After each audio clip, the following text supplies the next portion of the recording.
Pozdravljeni, sem Marja Milič in poslušate MoneyHow, prvi podcast o upravljanju denarja pri nas.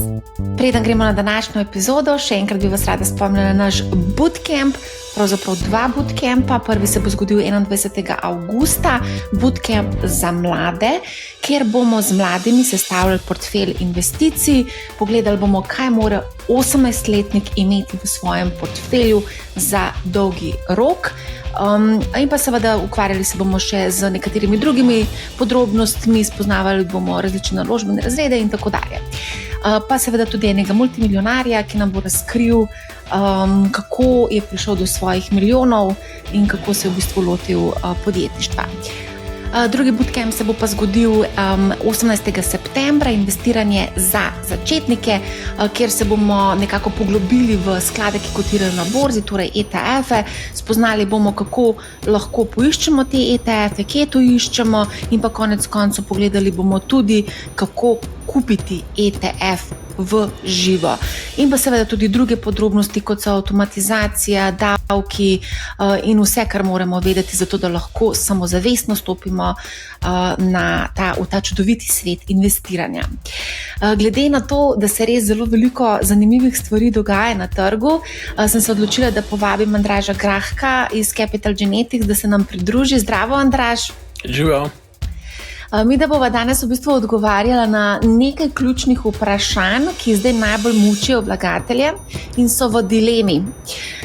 Zadnje čase res dobimam ogromno nekih vprašanj in se mi zdi ful fajn, da pač izkoristiva to poletno vročico, zato da posnameva epizodo o borzni vročici.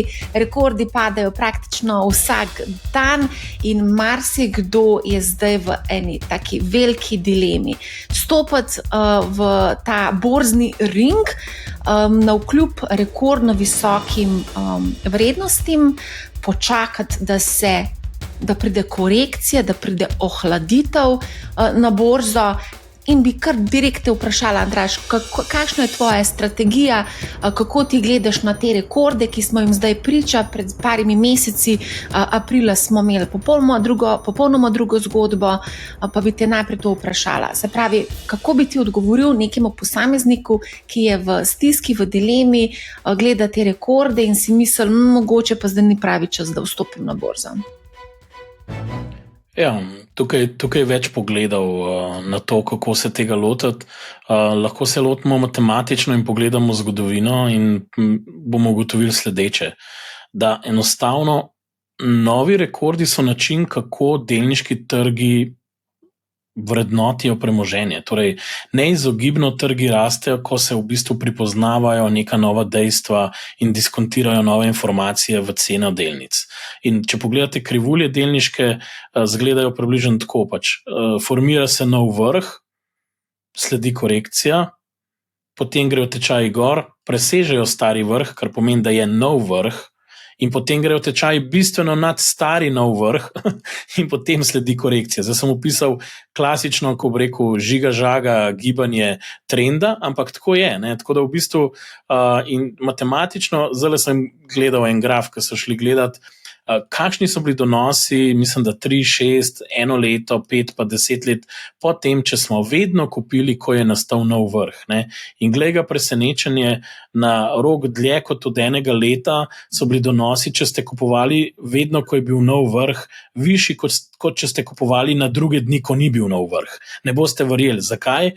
Ker ta nov vrh je samo pomenil, da je temu sledil čez 2 dni spet nov vrh, pa čez 2 dni spet nov vrh, pa je bilo sicer malo korekcije, ampak zelo hitro je čez 5 dni bil spet nov vrh.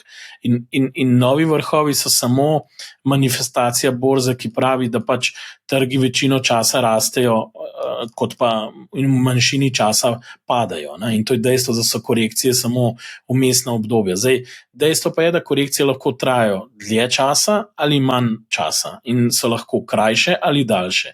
Lahko so pogojene z kratkoročno precenjenostjo, lahko so pa pogojene z gospodarskimi cikli. In moj odgovor je zelo enostaven, ker temelji tudi na tehnični analizi na nek način.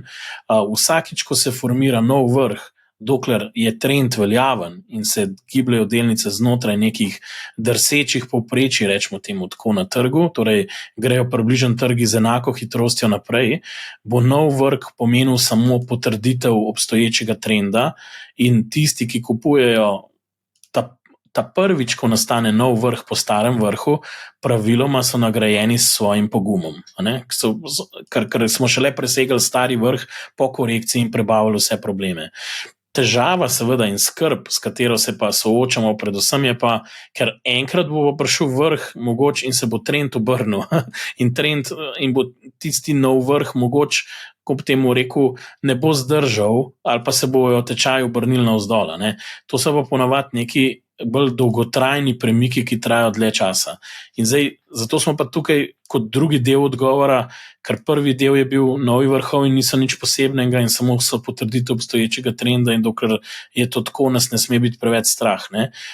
Je res, ampak ena opomba pa je, kaj pa takrat, ko so pa tečaji postanejo izjemno ali pa so v coni precenjenosti, takrat v bistvu se bo postavilo še pod vprašanje, koliko časa obstoječi trend lahko traja. In mislim, da to, da je nov vrh, ni nobeno presenečenje, zame osebno, glede na to, kaj se je dogajalo v zadnjih mesecih. Je pa vprašanje, koliko časa ta obstoječi trend lahko še nadaljuje s tem tempom.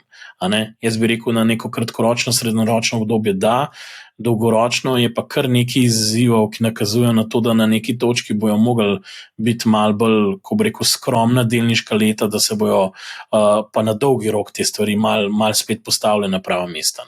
Ok, zdaj si zelo veliko stvari povedal, pa bova malo secirala za to, kar si povedal. In sicer, marsikdo ima zdaj 50-100 tisoč, pred kratkim sem dobila eno sporočilo od enega gospoda, ki ima 40 tisoč evrov in seveda se zdaj sprašuje, a ne zdaj investira v S&P 500. In glede na to, da si ti omenjal, pač ja, zdaj smo na rekordu, lahko gre še više, tudi nekateri analitiki namreč napovedujejo, da bo ta pravljica se še nadaljevala in da se lahko uspnejo te borzne tečajnice še više, ampak vseeno bi te rada vprašala, ko govorijo o takih večjih zneskih, 50, 100 tisoč, 200 tisoč evrov, se pravi, ali zdaj investirati ta denar naenkrat vse noter ali razdeliti na več delov, ker to je tudi povezano z tem, koliko časa v povprečju trajajo korekcije. Ker ta vprašanje že samo po sebi ponuja, da te skrbi, da bo padel, ker matematika je vseeno, znesek 1 evro ali pa 100 tisoč. Pri 100 tisoč želiš ga že malo bolj zaščititi. V bistvu je zgodba približno taka. Če se hočemo zavarovati, da smo glih za del vrh, je pametno razdeliti to na, dajmo reči, mogoče od 18 do 24 zneskov mesečnih in vstopati na tak način na trg, zato ker če se bo v bistvu trg podrl, se ponavadi ta najbolj oster del zloma odvije v največ 2 letih, letu pa pol do 2 letih, torej 18 do mogoče 24, mogoče smo zdaj toliko malo napihnjeni, da če se kaj takega zgodi, ja, če bo šlo trend naprej, kaj brazno veliko ne bomo zgubili na donosih. Je pa tukaj ključno vprašanje sledeče. Tukaj jaz domnevam, da ta oseba investira za obdobje več kot 10 let v delniške naložbe. Tisti trenutek, ko boste rekli, a je v delnice za 5 let, 3 leta investirati, jaz pravim, smo na zelo, zelo spolzkem terenu in je treba v bistvu imeti malo bolj logiko traderja in se vsem bolj taktično postavljati. Jaz bi rekel tako, trenutno zgleda, da je še nekaj lufta, čistko na teh tečajih, me pa skrbi zlasti jeseni, ko bojo nove informacije o gospodarstvu začele prihajati noter, v bistvu, kako se bo Fed obnašal. In od tega bo zelo odvisna druga polovica leta in zelo bomo spremljali trg dela in take stvari. Torej, če je to pa investicija, ki je bolj špekulativna za 2, 3, 4, 5 letno obdobje, bo pa treba biti aktiven. Kupiti, pozabiti 5 let in računati, da bo to v plusu, ni scenarij, ki se bo izšel na tak način. Zdaj, če smo srečni, je po mojem najboljši scenarij možen na 3 do 5 let, je, da se bo zgodil nek overshooting trga v končni nek vrh, dolgoročen. Ne bi svetoval, da bi se izogibal trga na nek način, ker ta scenarij še obstaja, ampak je pa treba ne biti pohlepen, ker vidimo, da se, ne vem, smo recimo od ene korekcije naredili, sej vemo, določene delnice so zrasle tudi do 100% ali več od unga dna po unih, kaže dnevu tarif ali karkoli je pač že bil, ko so bile naznanjene in je sledil tisti padec dol. Od te točke smo že imeli, ko bi temu rekel, gorivo za rast v večini porabili. Je neki prostora gor, veliko strategov vidi še 5-10% rasti do konca leta in to je zdaj nek bazičen scenarij noter. Mali odvisen od Feda, sam Fed zgleda, da bo čakal do nadaljnega, dokler je tam Pavel dvomim, da bo zelo hiter obrestne mere zniževal letos, če sploh. Torej, letos pričakujem znižanje, samo če bo res ekonomija, predvsem trg dela pokazal, da je tam neko upočasnevanje materialno, kar ni nemogoče oktober, november, december, če se mene vpraša, ker ekonomsko tudi Fed ne vidi več kot mesec, dva naprej. Ja, včeraj so bili objavljeni podatki, torej 3.7. o trgu dela in so bili zelo dobri, tako da tudi nekako to nekako daje podporo Pavlu, da nekako hranja trenutno pozicijo ključnih obrestnih mer oziroma da ne znižuje, kar je pa želja seveda Trumpa. A lahko mogoče vsem, glede na to, da je zdaj zelo veliko povpraševanje, vlagatelji so se kar prebudili, mali vlagatelji dobesedno derejo na borzo in sledijo strategiji buy the dip, in tudi vidimo recimo na vseh teh globalnih medijih omenjajo FOMO, omenjajo celo manijo, borzno manijo. A lahko mogoče malo še tukaj kaj poveva o tem FOMO, pa tudi te psihologiji vlagateljev, ti si zdaj omenjal, da pohlep, in če gledamo indeks pohlepa in strahu, smo dejansko res v območju pohlepa. Ampak Andraž, aprila, takrat smo imeli bootcamp delavnico, takrat se spomnim, da je bil Nasdaq v medvedjem trendu, kar pomeni, da je za 20% upadel od zadnjega vrha in ni bil tak optimizem, kot ga zdaj čutimo na vsakem koraku. Takrat je prevladoval pesimizem in takrat so ljudje rekli, kaj pa če še pade, bomo še malo počakali, da pade. Ta psihologija, ko raste, a zdaj se splača iti noter, bomo počakali, da pade, potem ko pa pade, imamo pa kontra, mogoče bo pa še padal, kaj pa če bi počakal, in pa se zgodi nam ta scenarij, da sploh ne investiramo in kar čakamo. Ravno včeraj sem se pogovarjala o tem z enim gospodom, ki je rekel, najtežje je začeti. No, dajva malo to psihologijo pokomentirati. FOMO, manija, depresija.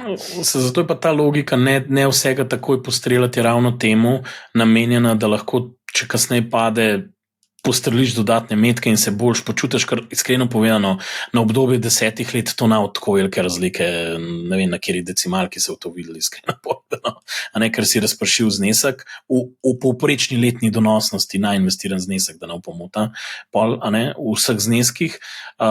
Deluje pa ta zgodba tudi na dol in na gor na dosti podoben način. Ko gre dol, ti rečeš, ne bi še kupil, nisem čist prepričan. Poti pa tečaji se odbijajo in grejo gor in pol nikoli ni primeren trenutek. In pa šele takrat, ko je tečaj že nad stari vrh prišel, rečeš, verjetno sem zamudil, mogoče tudi zdaj ni trenutek za kupiti. Torej, po tej logiki nikoli ni trenutek za kupiti in to opisuje dilemo tega tvojega bralca, najtežje začeti. Kaj če bom naredil napako, ker bom začel? Napake, ker začneš, se ne da narediti, če imaš serijo nekih denarnih tokov, kjer ne boš ves denar svojega življenja v eni točki dal na trg, pa še potem verjetno, pa tudi potem ste lahko mirni, ker po 15 letih boste vsakmu primeru v plusu. Ne boste, tako kažejo statistike, pri 10 let boste tudi mogoče nizka verjetnost, da boste blizu vašega vložka, ne boste pa v minusu. Težava, ki nastane, je to, da boste vi sebe psihološko zdriblali, ker boste dali noter recimo zele, ko bo še 10% zrastel, boste dali noter ves denar, pa bo to zanihal brez težav spet za 20-30%, boste pol vzeli ven denar, ker vas bo strah, da bo še padel, potem se pa trg odbil navzgor in boste potem spet šli noter v trg na vrhu. In to je neumnost, ker probate tajmati trg v bistvu in je boljše reči, ne bomo tajmali trga, bomo razporedili nakupe na neko srednjeročno obdobje in tudi dajmo biti varčevalci, ne pa špekulanti. Ker če smo špekulanti, se moramo ukvarjati z market sentimentom, z indikatorji preprodanosti, moramo kupovati takrat, ko so vsi prestrašeni, a je res, ne pa takrat, ko so vsi euforični. To je točen ta kontrarian način razmišljanja, kontrainvestiranja, o katerem ti govoriš. In v tem trenutku, če bi to upoštevali, bi itak že aprila kupili in te dileme ne bi imeli. Bi mogoče zdaj že dobičke delno unovčali, pa bi imeli nekaj več keša, zato ker ne vidimo več lufta. No? Jaz bom čisto iskreno povedal, kako to zgleda. To pomeni, da tisti trenutek, ko v bistvu tečaji padejo, takrat pospešiš svoje nakupe, verjameš v to, da se bojo pač na dolgi rok odbili, mal več takrat investiraš in ko v bistvu se neki trendni črti ali pa starim vrhovom stvari približajo, imaš bodi si neko neutralno politiko, če imaš še kaj nekaj denarja nakupov, ali pa celo preskočiš kakšen obrok 2, ni pa nič narobe, če nadaljuješ, ker tečaji, kot pravim, naravna pot rasti tečajev, da se preseže stari vrh. In stari vrh, to je pravilo tehnične analize, to je definicija trenda, ki bi včasih odpor, je bilo težko tečajem iti nad to vrednostjo, postane podpora trgu. Torej, dostikrat taktično ljudje kupujejo, rečejo, bom počakal, da bo prebil stari vrh, potem pa v korekciji, ki bo sledila, bom kupoval tam, kjer je bil stari vrh. Torej, nov vrh bo nastal, bo neka korekcija in zelo pogosto se podpora tečajem oblikuje tam, kjer je bil nek stari vrh. In tudi tokrat, iskreno povedano, če gremo gledati nazaj, to, kar se je ta korekcija dogajala, ni bilo dosti drugačno. Tehnika je delovala v bistvu neka bazična logika, ker so se tečaji malce nad enim vrhom izpred 3 let v bistvu stabilizirali. Ne? Tako da v bistvu trend je še zmer tukaj, narekuje pa ta trend, po mojem mnenju, predvsem dejstvo, da denar v obtoku se je povečeval v vsem tem obdobju, torej poleg tarif, torej Fed in tudi drugi faktori trga so skrbeli, da je bila likvidnost tukaj in to je tečaje dvignilo gor. Zdaj, in to je pomembna stvar in to tudi tečaje mogoče drži na nekih vrednostih, ki so malo prenapihnjene ves čas, to pač tako je. To je trenutna lastnost trga, da je preveč denarja po koroni v obtoku in to vzdržuje te tečaje malo više, kot bi bilo sicer mogoče po neki čist zgodovinski ekonomski logiki. Zdaj, ko se omenjal carine, ravno zdaj se pričakuje končno odločitev oziroma dogovor med Evropo in pa Ameriko glede teh carin. Zdaj Kitajska uvaja neke nove carine do Evropske unije. Skratka, skozi neka carinska telovadba se konstantno dogaja. Tudi Kitajci iščejo neke obvode, zdaj, ko so Američani dosegli dogovor z Vietnamom. Skratka, veliko se dogaja, ampak spomnim se takrat aprila tudi napisala sem članek, ne čakajte na nov rekord, je bil borzni namik, takrat aprila je ravno Trump prišel s temi carinami, in takrat se je zgodil ta upad, ampak od tistega trenutka dalje pa do danes je recimo ameriški indeks S&P 500 sploh v drugem četrtletju dobil konkreten pospešek in je pridobil 25% v enem četrtletju. Pa mogoče še to za omeniti, ko govoriva o teh norih donosih, tudi slovenski SBI Top je bil eden najbolj donosnih na svetu, ravno mislim, da 2.7. je osvojil to prestižno titulo, se pravi SBI Top je z, mislim, da 36% donosnostjo postal najbolj donosen indeks na svetu, bil pa je v družbi zelo eksotičnih borznih indeksov, od zambijskega, namibijskega, grškega, ne vem, je bilo kar nekaj, tudi izraelski indeks recimo je bil med najbolj donosnimi, mislim, da je bil celo v prvi deseterici, 35 izraelskih blue chipov, mislim, da bo kar lepa donosnost, 25, nekaj takega, 26% donosnost v letošnjem letu. Zdaj, Mi konstantno govorimo razpršitev, pa omenjamo globalno razpršene sklade, omenjamo S&P 500, Nasdaq, ampak zdaj so pa prišli tukaj v ospredju neki ti eksotični indeksi in marsikoga zdaj zasrbi. Mogoče bi pa jaz vseeno investiral tudi v to eksotiko, o Poljski se je veliko govorilo, o Izraelu, konec koncev tudi Slovenija sodi med eksotike, ko omenjamo pač te indekse. Kolikšna izpostavljenost do teh indeksov, ki zdaj res vlečejo? To je aktivna stava. Jaz imam zelo enostaven pristop. Imam jedro in ta jedro je zmeraj pasivna strategija, pač indeks, potem imam pa aktivne stave. In recimo jaz si dopustim maksimalno do 5 aktivnih stav, maksimalno in nikoli več kot polovica portfelja. Zdaj, v tem primeru je lahko aktivna stava, kupil sem, delnice firme X, ki mislim, da bo zrasla, in ponavadi v eno aktivno stavo ne vložim več kot 10%. Zdaj, če mislimo, da je aktivna stava SBI indeks bo šel krat 5, to naredimo. Če pa mislimo, da ne bo nič posebenega na 10 let, se pa tega sploh ne dotikamo. Torej, v bistvu, jaz bi rekel, da vsaka taka lokacija, tako, če bi šli po kakršnikoli teoriji, imajo vse te trgi tako mikronske alokacije v procentih, da je brez veze, da se o tem pogovarjamo, ker imajo tako majhno utež v globalni delniški, arhitekturi, torej že po naravi to neka aktivna stava. Če se nam zdijo zanimivi, moramo sprejeti, da je to aktivna stava, jo spremljati. Več faktorjev vpliva zlasti na male, manj likvidne, plitke trge, med te zagotovo sodi Ljubljanska borza, ki še danes ne vem, če je več kot par milijonov evrov dnevnega prometa, ker če bi rekel par milijonov nek na zahodnem trgu, pa bi me kdo poslušal, rekel, a ni smislu par milijard, a ne par milijonov, mislim. Tako da v bistvu te trgi so vedno nagnjeni k velikemu overshootingu, in vsem tem trgom je tudi zelo, zelo podobno to, da imajo vse nacionalni pridih nekega ponosa investiranja spet nazaj v delniški trg, ker se samozavest vedno vrne, glej ga zlomka, pri koncu tega cikla, late cycle, ko so vsi drugi trgi, so vse igre bile že odigrane, se začne igrati te lokalne igre. Isto je bilo na balkanskem trgu, slovenskem trgu pred veliko finančno krizo. In trgi, kot so Poljski, imajo enake karakteristike. Poljska ima zelo veliko tega nacionalnega ponosa, Izrael isto, zelo notranje, velik denar, in vse te ekonomije so relativno, ko bi rekel, bile uspešne kot ekonomije v zadnjem obdobju. Vse tudi slovensko gospodarstvo, vemo, da likvidnosti je veliko na voljo v bančnem sistemu, vse je bila neka gospodarska rast, ki je bila rahlo višja kot Evropska unija, mogoče zdaj ta zadnji kvartal malo čutimo po eni vertikali, malo upočasnevanja, ampak dejstvo je, da denarja je v sistemu res zelo veliko, glede na to, kako majhen je ta kapitalski trg. In iskreno povedano, če se ta nacionalni ponos nadaljuje, dajmo temu tako reči, ali pa ta, ko bi rekel, samozavest vlaganja v slovenske blue chipe, mene popolnoma ne preseneti, da grejo te tečaji, ne bi presenetilo, da grejo te tečaji še više, kot so šli takrat.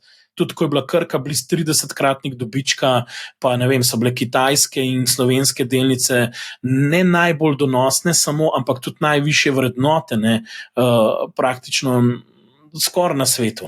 To ni tako nenavadno za tako majhne trge, ker Slovenija je bogata država, kapitalski trg je pa nacionalna sramota. Zdaj jo hočemo zdaj grejo tečaji gor, se malo boljš počutimo, ampak dejstvo, da tega trga mi nismo razvili in to ne bo spremenilo, tudi to, da so nas zdaj, mislim, da nedavno preklasificirali v razvite robne trge. Mislim, to so naredili eno kategorijo samo zato, da se kot člani OECD-ja ne počutimo slabo, dobesedno tako malo to zveni, ker smo članica OECD-ja in članice OECD-ja nimajo takih kapitalskih trgov, kot jih imamo sami. Tako da tukaj je veliko prostora za razvoj. Malo me pa skrbi, če bo šlo prehitro, če bo preveč tega momentuma noter prišlo in se bojo spet ljudje upekli. Znamo pa imeti eno epizodo, ko bomo 2 leti spet pumpali, potem bomo imeli pa epizodo mačka, ko bojo te tečaji prehiteli, ker vsem nimamo več toliko grof momentuma, v končni fazi govorimo o petih delnicah mogoče, v katere se investira večino tega kapitala. In zdaj, če smo popolnoma iskreni, banke so imele blazen momentum, tukaj je bil lider NLB, ne bom rekel, da je mogoče visoko vrednotena na prvi pogled, ampak dejstvo, da se pa način, kako so jo dobičkonosnost gibala za banke, se bo fundamentalno, po mojem mnenju, spremenila v naslednjih 2-3 letih, ker ne bo toliko plusa iz monetarne politike in bo malo več, rekel, odvisno od tega, koliko bo res povpraševanja po kreditih, pa koliko bo gospodarske rasti in nič iz 1 na 1, da bo tukaj šlo vse tako lepo naprej, kaj šlo. Lahko skoraj posamične delnice zanaliziramo. Krka je imela podobno super obdobje, rusko krizo je preživela, kada je za njih ne bi bilo, ker so imeli farmacevti poseben status v tem vojnem okolju, po domač povedan, petrol, če se vlada ne vtika noter, nimaš kaj falit, ker itak imajo zagotovljen dobičkonosnost in je sam volumen treba naračunati. Pa še 2 finančne inštitucije, ki pa v bistvu sta tudi v bistvu 2 zavarovalnice, kjer tudi nista bile visoko vrednotene, imata pomemben položaj na trgu in v resnici ni toliko konkurence, da bi se med sabo pobijali. Imata ene največjih kombiniranih količnikov na svetu. Zdaj sem pa skoraj celo borzo obdelal, po domač povedan. Dobar, a lahko zdaj malo skočam. No, v glavnem ti bom povedala, kako ljudje razmišljajo, ker sem pod vtisom enega pogovora, ki sem ga pred kratkim imela in ta človek je tudi investiral v, kaj bil pač Balkan, in ko sem jaz njemu rekla, ti veš, da je bil S&P 500, da je bil SBI top najbolj donosen indeks na svetu, je rekel, tako kot leta 2007, takoj se je spomnil na tisto obdobje. In pa me je rekel, veš, ko sem se odločil za investicijo, ker sem pač imel nekaj odvečnega denarja, je bila Krka tam nekje pri 65 evrih za delnico. Danes je blizu 200. In skratka, zdi se mi, da ljudje potem te neke odločitve pač obžalujejo, gledajo za nazaj in obžalujejo, zakaj nisem šel v to zgodbo, potem sem se pa odločil, da grem kupiti nepremičnino in seveda tukaj sem pač tudi nekaj denarja zaslužil, ampak mogoče bi pa z delnico Krko bistveno več, pa še vsako leto bi mi dividende izplačali, pa ne bi se rabo ukvarjati z najemniki in z vsemi težavami, ki pridejo z lastniškim stanovanjem oziroma z stanovanjem, naložbenim stanovanjem. Skratka, rada bi tukaj predvsem poudarila to, da ljudje zelo radi gledajo za nazaj. Se pravi, to pa je osnovno pravilo je, da pretekli donosi se mogoče ne bodo ponovili v prihodnje. Katerekoli donose pravzaprav gledamo in tudi, ko gledamo za nazaj, tudi Nasdaq, S&P 500 in posamezne delnice, mislim, da tukaj ljudje še zmeraj dostikrat naredijo napako, ko pogledajo, mogoče se bo pa ta pravljica še naprej nadaljevala in bomo imeli take rasti.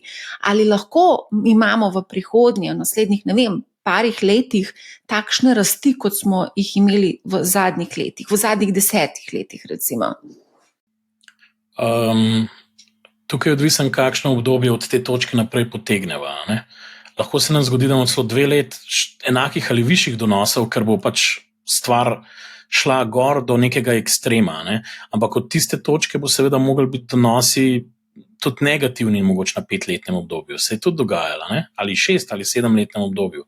Ko boš zlepil skupaj, bo 7-letni donos mogoče mal negativen, 10-letni bo pa pol že neki spet v plusu. En tak scenarij je mal tako se anticipira na nek način, ker ko pogledaš te dolgoročne potencialne donosnosti, ki jih strategiji uporabljajo, so se začele uporabljati donosnosti, ki so nižje od povprečja. Torej, govori se, da naj bi bile podpovprečne donosnosti realizirane v naslednjih 10 letih. Ampak to je tako linearno razmišljanje. Veste, ne bo šlo linearno, torej, če v bistvu nekdo danes začne in se jutri začne kuhati finančna kriza in bo trajala 5 let, je najboljša taktika, da v bistvu enostavno tehta te denarne tokove in v bistvu, ko se stopnjuje panika, v bistvu proba še malo pospešati to svoj vstop na trg. Zato, ker na koncu bo bolj pomembna, koliko bo vredne delnice na ciljni črti, ne pa v bistvu, koliko bojo vredne v nakupih, je seveda pomembno, ampak sama krivulja tukaj, če pride do zloma, bo pomenila, da jo najprej pod pod neko ciljno črto oziroma korekcija navzdol, ki bo konkretna in se bojo pol šele odbile.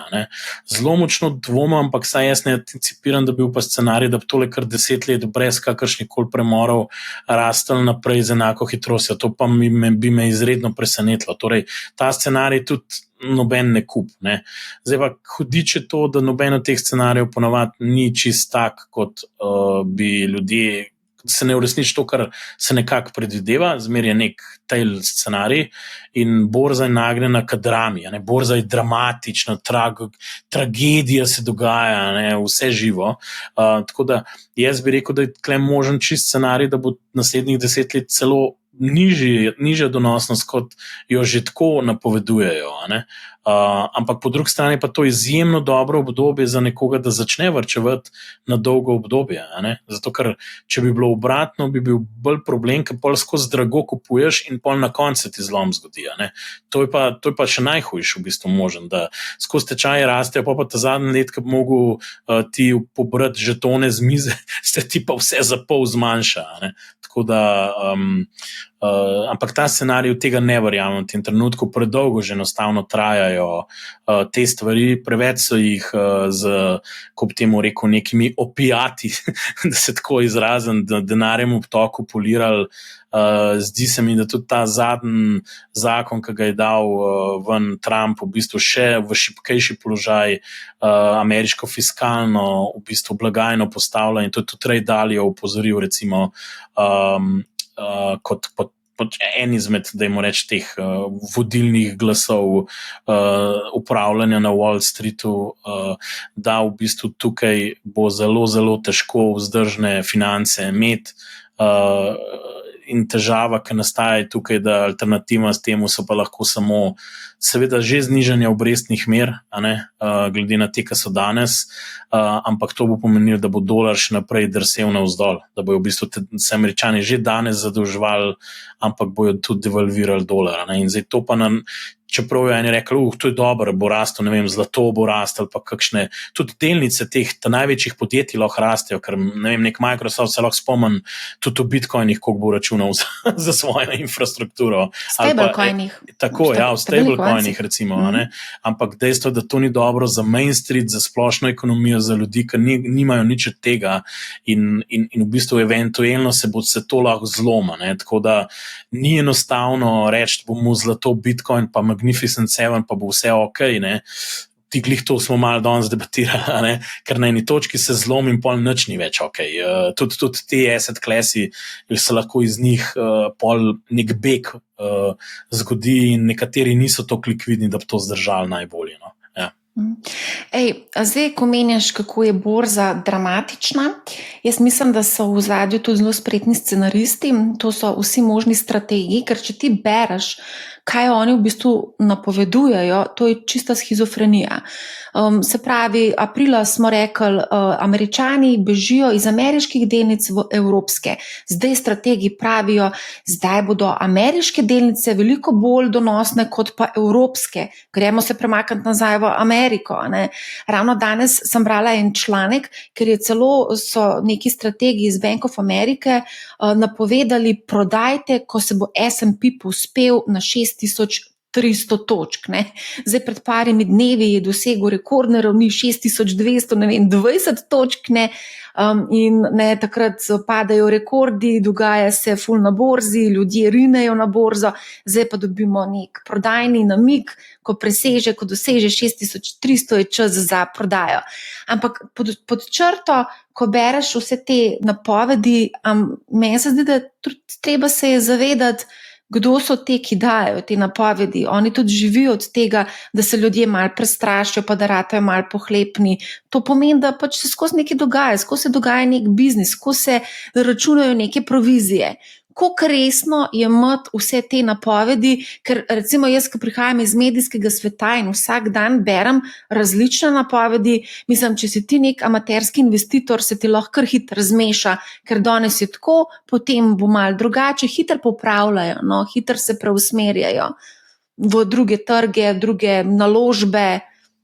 Ja, zato ker Vse te strategije praviloma imajo neko okno predvidevanja, kje bojo tečaji, 12 mesecev, mogoče največ, 24 ali nekaj takega. Tako da v bistvu to je do velike mere zelo nezanesljivo napovedovanje že samo po sebi. Potem morajo imajo neke modele, kako to napovedujejo in seveda te variacije od kje do kje bi lahko tečaj bili so zelo velike. To so razponi.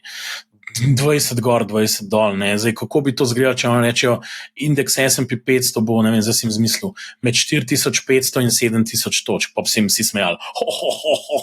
Vi ste pa res strokovnjaki. Ampak dejstvo je, da neki taga je njihov model in pol morajo oni počasi zožati ta razpon in se odločiti, ali zaupajo v to, da bo bolj na zgornjem koncu ali spodnjem. In seveda kiksnejo x-krat, ampak zato, da ne morejo oni samo neke številke noter napisati in model povzeti, ker to bilo totalno dolgočasno. Treba je še to osmisliti z nekimi drugimi podatki, ki jih imajo, pol neki tehtajo neke različne faktorje in pol razvijajo neko tezo, okrog katere naj bi se gibalo neko dogajanje na borznem parketu v tekočem letu. Lahko je to clash med fiskalno in monetarno politiko, lahko je to tema v bistvu stran od Magnificent Seven k drugim sektorjem, ki so nižji večkratniki. In zdaj, kje bi vkle v resnici, če hočete, fuck up? Fuck up kle je bil v zelo enostavni stvari, da Magnificent Seven so bili že relativno glede na S&P vrednoteni z eno največjih premij glede na večkratnik dobička v prihodnosti par mesecev nazaj. Ampak skozi korekcijo se je to toliko skrčilo, torej premija, ki so jo imeli Magnificent Seven, se je toliko zmanjšala, da je njihova kupna moč in dominanca tehnološka, to so res izjemna podjetja, je upravičevala višjo premijo, kot je bilo. In v bistvu ti si mogoče mu benefit, da si se umaknil en mesec v eno tretjo panogo, pa si mogel pa nazaj skočiti, zato ker se je zdaj za nazaj izkazalo, da je bil to buying opportunity in ravno v teh firmah, ki jih te tarife v končni fazi ne bodo neki prizadele, če smo čisto iskreni. Mogoče se še največ tam v Nvidii govori, so une restrikcije na čipih, pa še tam se Trump tako pograja, da pride, vrže nekaj dramatičnega na mizo, pa se začnejo pogovarjati, se nekaj zmenijo, pridejo izjeme in pol na koncu ni tako hudo, je pa nekaj dosegel vse nekaj milijard več za ameriško davčno blagajno. Kar na koncu bi ene rekel, res je bilo veliko drame okrog teh tarif, malo se bo mogel še prah polešti, neke panoge, tako malo poslušam, bojo šle s časoma dobile po glavi, kot recimo te brendi na področju mode, tekstila, recimo Vietnam, tam je kar problem, slišam na nek dolgi rok, kako jo požrali te stvari, ampak lahko se pa tudi jutri nekaj zgodi, pa se bo administracija prilagodila. V bistvu na nek način Trump hkrati pobira dodatne davke, medtem ko izdatke povečuje na drug stran za pač blagajno državno in težava pa recimo Feda je to, da v tem okolju razen to, da čaka, da vidi, kaj bo iz tega ratal, ne more ukrepati, ker se boji, da bo inflacija prišla nazaj in ne upa znižati obrestne mere. Medtem se pa Trump dela norca iz Jerome Powella, da je človek, ki ima prenisko inteligenčni kvocient za njegovo delovno mesto. V bistvu tako na nek način je rekel, da je glup, po domač pojem, po balkansko. Tako da pa ne enkrat, večkrat. Ja, sej na koncu je bil bolj ekspliciten, se mi zdi na začetku. Pa vmes mu je bil že všeč nekaj časa, pa je rekel, da ga ne bi menjal, pa mu spet sta prišla na vzkriž. Na nek način, dogaja se. Mislim, da ima Trump kar nekaj, zdaj že hoče Elona Muska deportirati iz Amerike, tako da, če se zameraš Trumpu, po mojem ni dober. Skratka, ampak pustila zdaj to ob stran, zdaj ne moramo se poglabljati v psihologijo Trumpa, čeprav marsikateri vlagatelj se dejansko poglablja, tudi nastala je strategija tako trading iz tega njegovega danes bi, jutri ne bi, se pravi Trump. Ampak kaj sem hotel povedati v bistvu, da v bistvu v tem okolju je Trump, ki je sicer zakuhal tarife, pa na drug stran tudi sam naredil korak nazaj in še zdaj napovedal dodatne izdatke, ki bodo, ko bi rekel, vsem več denarja spravile v sistem, kakorkoli gledaš. Tako da, ko gledaš borzo, kako je odreagirala, ko na koncu šteješ pod črto, tarife ne bojo take, kot smo mislili, torej distribucija ni tako široka, kot smo mislili, in B, Trump, ker Powell ni reagiral, je Trump šel narediti svoj čudoviti zakon in bo zdaj naprej zapravljal. Ne? In v bistvu borza odraža dejstvo, da smo spet dobili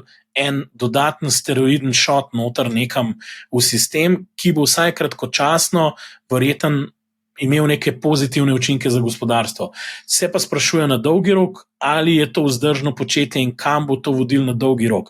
In tukaj je ta kratkovidnost Trumpa, kjer ima on fokus na svoje dele tukaj in zdaj, to je njegov zadnji mandat, njegova odgovornost praktično ne sega onkraj tega mandata in on utegne zelo zakomplicirati situacijo komorkoli, ki bo prišel za njim. No, njegov sin je rekel, da bo kandidiral za predsednika, tako da mogoče bo zagrenil njemu življenje. A greva midva zdaj nazaj na naš portfelj, kako zdaj strukturirati portfelj. Ljudje imajo denar, 50-100 tisoč evrov, ampak recimo jaz sem dobila vprašanje za relativno kratko obdobje 5 let. Zdaj, nekaj sem na začetku omenjal, ko govorimo o investiranju na borzi, je potrebno gledati dolgoročno, se pravi 10 in več let, 10, 20, 30, 40 let. Ampak ja, marsikdo mogoče ne bo zdržal, ker tudi v preteklosti se je pokazalo, da enostavno ni zdržal tega pritiska, obdobje medveda, enostavno pač rekel je, borza je na tek, gremo ven iz te borze. Recimo za to 5-letno obdobje, kaj ti meniš o tem kratkoročnem investicijskem horizontu, za tiste, ki mogoče nekako se bodo borili sami s sabo, pa ne bodo nekako zdržali to celotno 10-letno obdobje. Vsaj 10-letno. 5 let je najbolj triki vprašanje in iskreno povedano, moj najbolj iskren odgovor bi bil, da dan zafiksirati asset classe za 5 let naprej in trditi, da to bo zdržal, bi bila laž. Direkt bom povedal. Lahko to probam narediti, ampak tak portfelj je potrebno revidirati vsako leto. Pa ne samo vsako leto, vsakih 6 mesecev, bi jaz rekel. Jaz bi ta portfelj zastavil bolj konzervativno, resno me skrbi smer, v katero gre Trump. Mislim, da bo Fed morala reagirati in da bo verjetno vsaj naslednje leto se začel zniževanje nekih obrestnih mer in tudi potencialno odkupi kakšnih obveznic, po mojem mnenju. In zaradi tega bi bil previden, kar se tiče samih delnic. Zato bi uvrstil en manjši delež na 5 let samih delnic v sam portfelj noter, iskreno povedano. Držal bi se tukaj, če bi zdaj mogel geografsko mogoče mal gledati, dajmo reči, da bi vsem vzel globalen indeksni sklad in bi rekel, hočem malo razpršiti. Mogoče bi zabelil to vsem z nekim ETF-om na Magnificent 7, ker so to res firme, ki imajo cash flow. Bi si upal narediti 40 globalni ETF, 10 Magnificent 7. Kaj pa druga polovica? Moram imeti amortizer na dol. Tveganje je, da bo zanihal navzdol. In če bo zanihal navzdol, bi od delnice šle navzdol, bom tako rekel,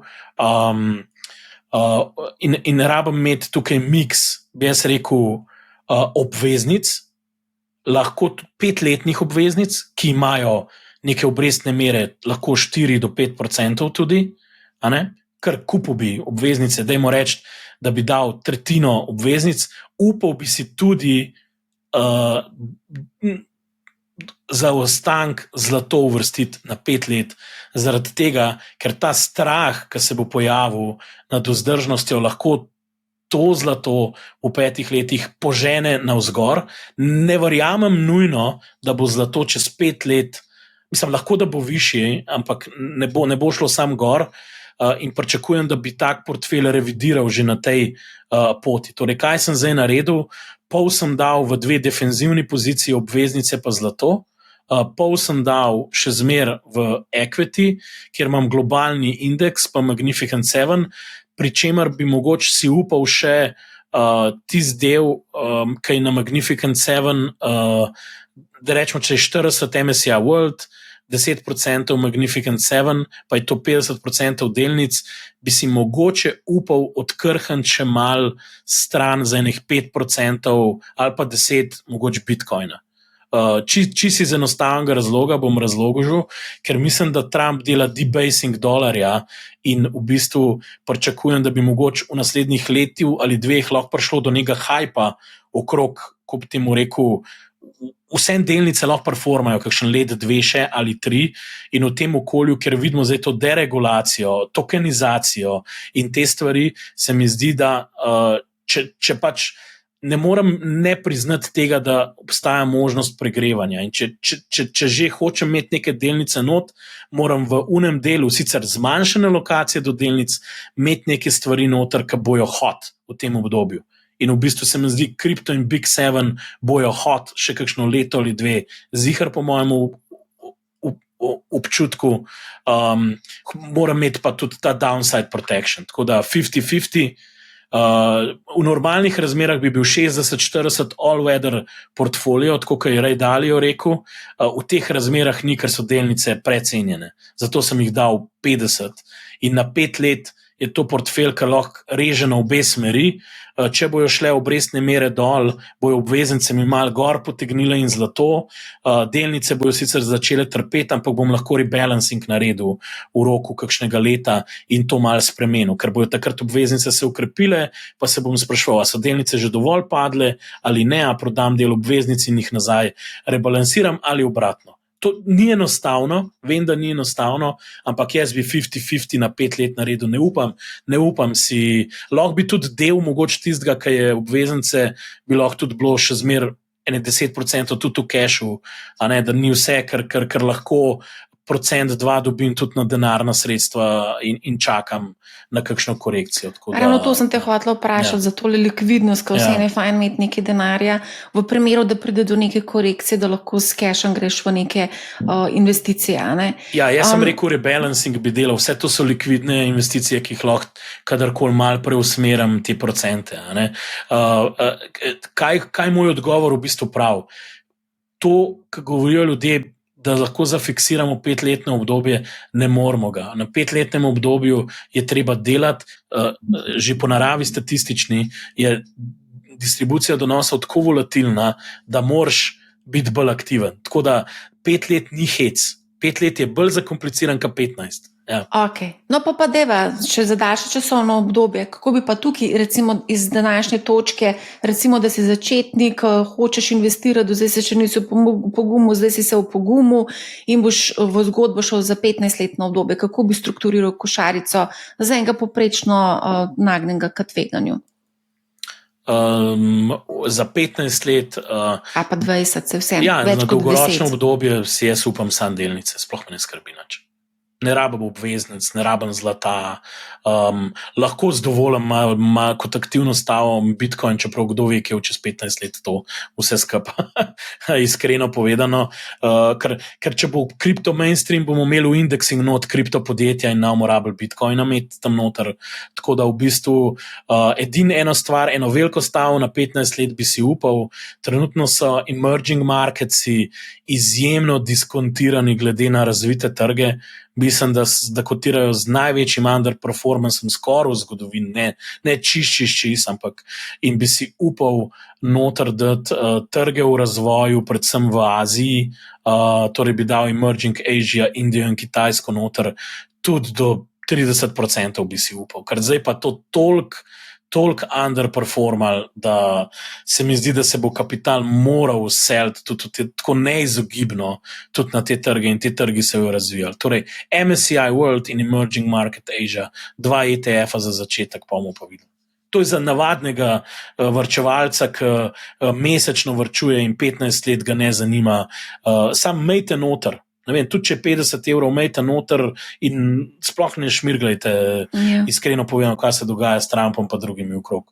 Samo, torej, quality prime blue chipi, ki so uravnoteženi za dejstvo, da bojo azijska gospodarstva največja na svetu nekoč. Čez 15 let bojo sigurno imela tretjinsko utež, vse več bojo imela v resnici. No, zdaj, ko si ravno omenil Bitcoin, ko sem se pogovarjala z različnimi analitiki, mislim, da ga zdaj že kar večinoma vključujejo. Sicer ne v nekem večjem odstotku, tam par procentov vključujejo tudi Bitcoin v te portfelje, ampak vseeno, zdaj se mi zdi pa tudi pomembno, da se pove, da je v bistvu ta nihajnost Bitcoina se precej umirila. Mislim, da je ta indeks volatilnosti Bitcoina upadel na najnižjo raven v zadnjih 2 letih, in tudi nekateri te strokovnjaki, ki se ukvarjajo s temi naložbami in z drugimi naložbami, nekako tudi priznavajo, da Bitcoin postaja vse manj špekulativen. In tako da mogoče, kje bo Bitcoin cena, ne vemo. Mislim, neke napovedi so bile, da vidijo ceno tudi do 150-200 tisoč dolarjev. Tako da lahko gre pa tudi v drugo smer, čeprav zdaj zadnje korekcije niso bile tako brutalne, kot so bile recimo pred nekaj leti, ko so bila nihanja precej večja. Veš, zakaj sem dal Bitcoin noter? Zaradi tega, ker se je v kripto silosu, jaz tako gledam, imaš vsem kripto silos, kjer del kripto imeti ne bo šlo v fiat, in tudi ne v fiat delnice ali pa klasične delnice in druge naložbe, se je Bitcoin uveljavil kot store of value. To je denar v bistvu. In vedno bo tam. In zdaj, ko se v ta silos mal zdaj je že luken, oziroma inštrumentov, ki povezujejo klasično investiranje, torej delnice in kripto prek tokenizacije, ampak dejstvo je, da bo Bitcoin tam not, če hočete reči, Bitcoin je kriptozlato, ta pravo zlato je pa boomer zlato. Na nek način, če hočemo tako gledati. In oba imam in se generacijsko ne kregam, kjer bo zmagal, ker mi to brez veze, te svete vojne in intifade imeti, kdo komu del nese, po domač povedan. Vsak tele ima svoj vesele in naj pač imajo to. Jaz bom dal oba v portfelj noter na 15 let in naj se generacije same zmenijo, kaj bo zmagal. Upam si ga toliko imeti, mislim, zdaj, v tem obdobju. Na dolgi rok bom pa tako rekel, se mi pa vsem zdi, da mi zdaj mislimo, kar rečejo, zakaj pa na 15 let ni dedicirano Bitcoina pol dal not pa zlata. Bom razložil, zakaj. Zaradi tega, ker če se bo kripto v bistvu spremenil, a pa se že zdaj v bistvu vpliva na način, kako jo prihodno finance izgledale, bo trg poskrbel, da bojo kriptopodjetja, kot so Coinbase, Robinhood, Circle in drugi, enostavno imela uteži v bazičnih indeksih. Torej, kdo mi zna povedati, katera bojo Magnificent 7 podjetja čez 15 let? Jaz nisem dovolj pameten, da bi jih znal stok pikati, prepričan sem pa, če bo kripto se uveljavil ali pa nadgradil tehnološko, da bojo noter kriptopodjetja. In to je to. In ne želim staviti na to, bo trg poskrbel zame, da bojo zmagovalci, ki jo preživeli, bojo takrat v indeksi. In če bomo čez 15 let vsi živi in zdravi, lahko pogledamo, kjer jih bo 15 največjih tržnih kapitalizacij na svetu, pa bomo vsi presenečeni, pa bistveno bolj sivi, ker saj jaz sem že danes. Tako da pač tako je. Zdaj, itak si zdaj fulkrat omenil tokenizacijo. Pred dnevi je Vlad Tenev iz Robinhooda itak povedal, da tokenizirane delnice ameriških podjetij bo ponudil tudi evropskim vlagateljem. Omenjal je tudi OpenAI in pa SpaceX.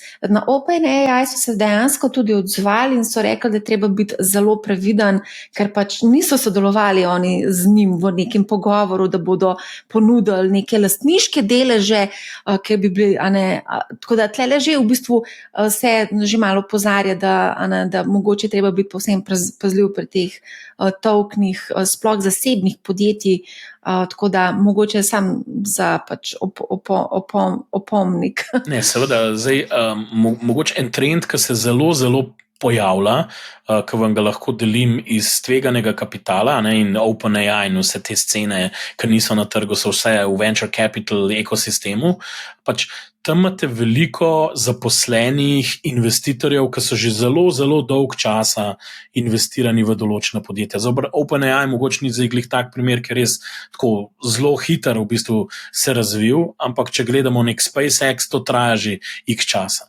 In veliko od teh zaposlenih ima delnice, ki jih more prodajati ali na nekih sekundarnih platformah, ali jih ne more prodati in čaka na IPO, ki ga mogoče 5 let ne bo. In zdaj pride noter Robinhood in reče, ali bi vi mogoče del svojih delnic prodali, jih bomo mi držali kot na svoji strani, na drugi strani bomo dali tokene, ki jih bojo naši kriptaši z veseljem kupili, ker jim nav treba v dolarje skonvertirati. In v bistvu rata Robinhood, ki neke vrste skrbnik, vmes med kripto in realnim svetom, tako podobno, recimo, kot imamo potrdilo v lastništvu za Novo Ljubljansko banko. Predstavljajte, tam je Bank of America, klej pa pač vmes kriptoskrbnik Robinhood, ki ima svoje kriptaše, ki hočejo imeti te delnice, na drugi strani pa v njihovem imenu drži. In točno to so naredili in s tem na nek način oni poskrbijo za konverzijo potem, ker imajo licence, dovoljenja in vse to, in pač storitev ponujajo praktično svojim strankam. In te stranke bojo imele nove inštrumente. In to je cel nov svet. Kle se odklenejo milijarde tržnih kapitalizacij, brez heca. Ja, mislim, že to, da v bistvu je nekako razburil en segment, se pravi OpenAI, oni so prav na Twitterju napisali, da v bistvu vsak prenos lastništva delnic podjetja OpenAI zahteva naše soglasje in tega nismo odobrili. Že to je v bistvu zanimivo, ampak ne samo to. Ta Vlad Tenev je v bistvu napovedal, da se bo krajina finančne panoge popolnoma spremenila v parih letih in da bo bazirala na kriptotehnologiji. In zdi se mi, da vse, glede na to, da je tudi sam disruptiral v bistvu te borzno-posredniške panogo, se mi zdi, da tudi tukaj lahko se nekaj zanimivega zgodi. Meni je zmerno všeč ideja, da oni disruptirajo, pa da demokratizirajo finance, pa da vsak ima možnost za čim nižje stroške sprejeti neke naložbene odločitve, iti v naložbene razrede, kjer drugi ne morejo iti. Ob predpostavki, da te ljudje vsem tudi vložijo nek čas, da razumejo, v kaj investirajo. Kar mene bolj skrbi to, tisti scenariji, ki so se dogajali okrog tistih opcijskih trgovanj, kjer folk sploh ni vedel, kaj kupuje na koncu in je bila cela štala na trgu in velikih je na koncu bolj zgubil, kot od te ekonomske demokracije, ki je imel. To je sam, zdi se mi, da vsem tukaj ima Robinhood. Moramo se zavedati, Robinhood ima tudi lasten interes povečati obseg trgovanja. Ne moramo reči, da je Robinhood tisti, ki bo opismenil ljudi ali ne vem, karkoli. Dal jim bo dodatno možnost, super, to gre zelo dobro v njihov brand noter, veseli me, da je tudi Bitstamp del tega v končni fazi, upam, da bo materialno vlogo, ker je Evropa tukaj zraven igral, ampak vsem se je treba zavedati, da to so vsem tudi malo sindromi poznega cikla, da zdaj rine retail v neke off-market, nelikvidne imena, kjer si mogoče niti OpenAI ne želi, da bi trenutno imel nek crowdfunding, da se tako izrazim, prek nekih tokenov v svoji lastniški strukturi. Tako da tukaj se vidi, tako da mogoče tudi treba biti malo previden, ker ta kripto se zdaj kar konkretno nahajpal. Vemo, Robinhood ga ben ni hotel povohati na $10, zdaj ga pa vsi vidijo na 150. In podobno je bil Coinbase. Tako da dajte mal, če že želite biti aktivni na te stave, dajte si zapomniti rek, da je borza je mehanizem, kjer se denar od potrpežljivih sel oziroma nepotrpežljivih sel k potrpežljivim in dajte raje takrat probati izkoristiti, ker so te delnice downbeat, ne pa nujno zdaj, ker je to že vse 20x in vsi vse vejo, kakao, da zdaj pa bo čisto vse drugačne. Tako da zdaj smo šli itak midva čez na en plan, ampak da za konec povedati še o potencialnih tveganjih, kaj lahko v bistvu zruši borzo, na kaj moramo biti pozorni in koliko bi nas to moralo sploh zanimati. Jaz mislim, da je najbolj rizična stvar, ki lahko konkretno zruši borzo, je vprašanje finančne stabilnosti ameriške državne blagajne. Jaz mislim, da je to ta glavni elephant in the room. In v bistvu tukaj ta debata bo tekla naprej. To je fluidna stvar. Se ti dvomi vedno znova ciklično pojavijo, ampak še vsakeč, ko so se ciklično pojavili, to trajalo nekaj časa in pogosto tudi par let malo bolečin za tvegane naložbe, preden se je stvar postavlja na neke normalne osnove. Tudi bančen sektor ali pa kakšen drug je zelo hitro lahko v centru teh problemov. Malo smo pozabili, smo imeli nekaj let nazaj 2-3 bančne probleme, ki smo jih tako na hiter stran odpihali in šli naprej. Državne obveznice drži čisto vsaka banka. Ne v ZDA, po svetu ameriške, bi si skoraj upal reči. Mislim, skoraj vsaka večja banka ima neki te robe. In če pa že ne ameriške, pa ne vem, evropske, ki tudi ne bojo lepo izgledale, če se to začne dogajati. Ne? Tako da to je prva stvar. Druga stvar, na katero sem pa zmeraj bolj pozoren, je pa to, ki se jo ljudje ne zavedajo dovolj, je pa to, da zahodni svet uvaža recesijo iz Kitajske že nekaj časa, nekaj let, in to se dogaja v obliki poceni izdelkov ali pa bistveno cenejših izdelkov, kot so jih sposobni zahodni proizvajalci proizvesti. In to ni funkcija nujno konkurenčnosti kitajskih izdelovalcev, ampak je funkcija, da je Kitajska planirala, da bo hitreje rasla, predvsem recimo na nepremičninskem trgu, pa tudi sicer ekonomija, in so preveč kapacitete povečali, čisto plansko, in zdaj imajo težave to zapolnjevati. In to povzroča, da ogromen kitajskega dumpinga prihaja na evropski trg, ker enostavno morajo polniti kapacitete, ki jih je preveč. In to lahko še nekaj časa traja, in to lahko pa zelo materialno vpliva na določene podjetja, predvsem Evropa je zelo ranljiva, ker Američani so bistveno bolj glasni pri zaščiti njihovih interesov. To me pa majčkeno skrbi v Evropi zadnje čase, predvsem avtomotiv, kemijska industrija, energetsko intenzivne panoge, ta konc,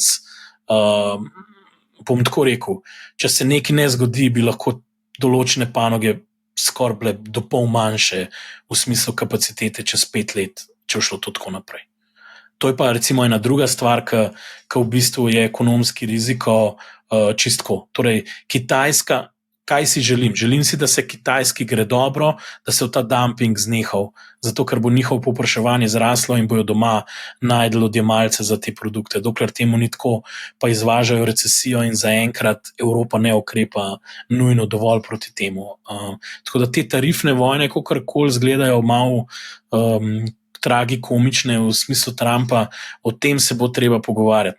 Ne moramo biti nujno samo zgolj veseli kot potrošniki, na en stran imamo poceni električne avtomobile, zato obstaja tudi določen razlog. Ne samo nujno ekonomska in tehnološka superiornost Kitajcev, no. Tudi probleme imajo oni in te moramo spremljati. To je pa na kratek rok nekaj, kar me malo skrbi, zato v bistvu na dolgi rok nisem toliko zaskrbljen, na kratek pa je tole še en tak elephant in the room, ki se ne govori dovolj o njem. Evo, to je to. Evo, če hočete, da sem črnogled. Ja. Te carine, mislim, pri carinah je zdaj taka konfuzna situacija, ravno danes, ko snemamo to epizodo 4.7., torej petek, je Trump napovedal, da bo ravno na današnji dan poslal 10 do 12 pisem državam, ki bodo začele plačevati carine že s 1. avgustom. Nekatere carine bodo tudi do 70% na ameriški, v bistvu na izvoz. Medtem ko drugi, Francozi so rekli, da se jim zdi 10% ta osnovna carina, ki je v bistvu predlagal, nesprejemljiva. Tako da tukaj bomo imeli še kar nekaj zanimivih zgodb v prihajajočih dneh, tako da predlagam, da mogoče zdaj na tej točki zaključiva, pa potem seveda mogoče naslednji teden bo treba še kakšno epizodo posneti, odvisno od tega, kaj se bo zgodilo na trgih, ker pač te carine znajo biti mogoče kar presenečene tudi za kakšne države, ki bodo dobile pač to pismo 70% carino. V glavnem ljubezensko pismo prihaja, pa bomo videli, kako bo to izgledalo. Ja. Tako da, super, Andraž, najlepša hvala, da si se vključil v to debato oziroma da si pomagal razrešiti te dileme, ki jih imajo zdaj številni poslušalci in gledalci. Ni za kaj, lepo se majte čez poletje, pa poslušajte Manihao. Ja, poslušajte Manihao, ne bo vam žal, se slišimo. Jaz še ne grem na počitnice, jaz bom že posnela kakšno epizodo ali 2 ali 3. Tako da, ja, poslušajte nas, spremljajte nas, bom zelo vesela tudi kakšnega vašega komentarja, kjerkoli že ga boste pustili. Tako da še enkrat hvala, da nas poslušate in pa poslušajte Manihao, ne bo vam žal.